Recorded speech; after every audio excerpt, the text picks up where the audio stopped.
morning, everybody. I thought today I'd take the opportunity to speak to you about how emotional pain can cause physical pain. I've just treated a patient with a pain in his left shoulder, and he was telling me that he was feeling very depressed. And we were talking about when the depression started, and he mentioned that it started in about March and that he wasn't feeling very good. And then as we were talking, he mentioned that his sister had passed away last year, June, July.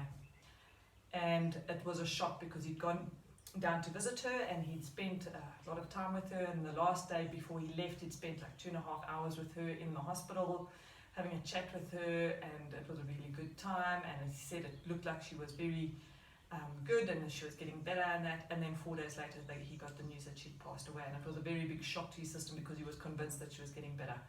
And this resulted in him now complaining of neck pain and depression and not seeing fun in life anymore, and becoming aggressive towards his family and friends, and just feeling that small things were irritating him.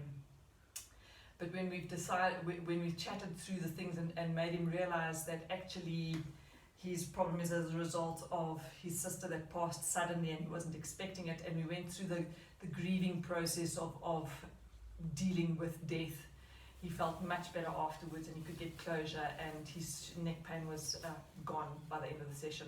So the grieving process that I like to do with people is I want you to think about what that person or the animal meant to you. So, what did it do for you? What did it bring for you? Did it bring joy? What did you learn from the animal or the person? And then from there is you want to identify, well, what was wrong with them? Why did they pass?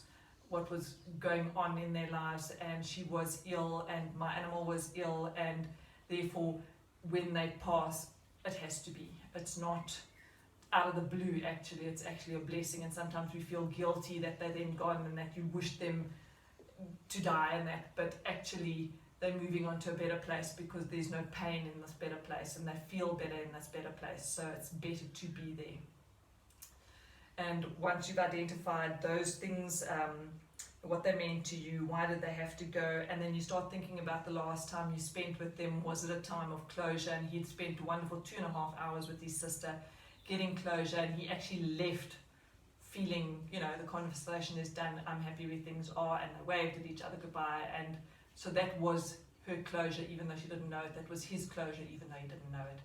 And if you take the time out to think about this event and how things have panned out, then you can actually get proper closure, and the depression can lift and the pain can go away.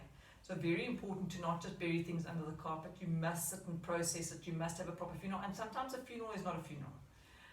You have to get proper closure. You have to sit and think about the person. You can even write letters to the person. You can have a little ceremony in your garden for that person, but it's important to be quiet, to think about it, and to think about it as long as you need to think about it. Speak to somebody about it to get a different perspective about the injury, but basically you want to have your slate is clean, and often that last encounter that you have with the person is the time where the slate is cleaned, and people find closure in doing that. So find your closure, deal with issues that are bothering you, because you've got to go through the 5 stages of acceptance to be able to overcome physical pain, because physical pain is a manifestation of your emotional pain that you don't know what to do with.